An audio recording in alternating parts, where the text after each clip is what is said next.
আসসালামু আলাইকুম। আশা করি আপনারা সকলে অনেক ভালো আছেন। আলহামদুলিল্লাহ, আল্লাহর রহমতে আমি অনেক ভালো আছি। তো আমি আপনাদের আজকের যে ভিডিওটি নিয়ে উপস্থিত হয়েছি সেটা হচ্ছে মোবাইলের মাধ্যমে কিভাবে জিমেইল দিয়ে আরেকজনের জিমেইলে ফটো বা ফাইল পাঠাবেন। আমরা বিভিন্ন কম্পিউটারের দোকানে গেলে বলে জিমেইলে ফটো পাঠায় দিতে বা ফাইল পাঠায় দিতে।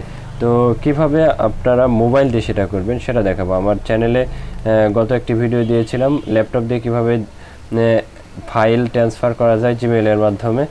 তো ওই ভিডিওটি মোটামুটি ভাইরাল হয়েছে। তো আজকে আমি মোবাইল দিয়ে কিভাবে ফটো সেন্ড করতে হয় সেটা দেখাবো। তো চলুন আমরা প্রথমে জিমেইলে চলে যাই। এক জিমেইল থেকে আরেক জিমেইলে ফটো কিভাবে পাঠাবো। তো এটা আমার জিমেইল, দেখুন এখানে গিয়ে আমরা জিমেইল চেঞ্জ করতে পারবো, নতুন জিমেইল ক্রিয়েট করতে পারবো। তো আমরা চলে যাব কম্পোজে, এই কম্পোজে বা পেন বাটনে এখানে ক্লিক করব। এখানে ক্লিক করার পর দেখুন প্রথমে ফর্মে যে হচ্ছে জিমেইলটি আছে, এই জিমেইল থেকে টুতে যে জিমেইলে ফটো বা ফাইল পাঠাতে চাচ্ছি সেই জিমেইলটি বসিয়ে দেব। তো চলুন আমরা সেই জিমেইলটি এখানে বসিয়ে দিই।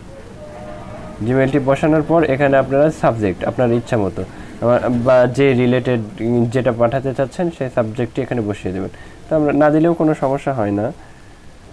আমরা এখানে একটি সাবজেক্ট বসিয়ে দিলাম ফটো। এরপর হচ্ছিল কম্পোজ ইমেইল। এখানে চাইলে আপনারা ইমেইল লিখতে পারেন বা কিছু যদি না লিখতে চান এখানে ক্লিক করার পর এখানে গিয়ে দেখুন এখানে ফাইল, এখানে ক্লিক করলে অ্যাটাচ ফাইল অথবা 3 ডট আইকনে ক্লিক করে অ্যাটাচ ফাইল করতে পারবেন। তো 3 ডট আইকনে ক্লিক করেও আপনারা অ্যাটাচ ফাইল করতে পারবেন। এখান থেকে না করে আপনারা ডাইরেক্ট এখানে যে আইকনটি শো করছে এখানে ক্লিক করবেন। ক্লিক করার পর দেখুন এখানে অ্যাটাচ ফাইল আর insert from insert from drive.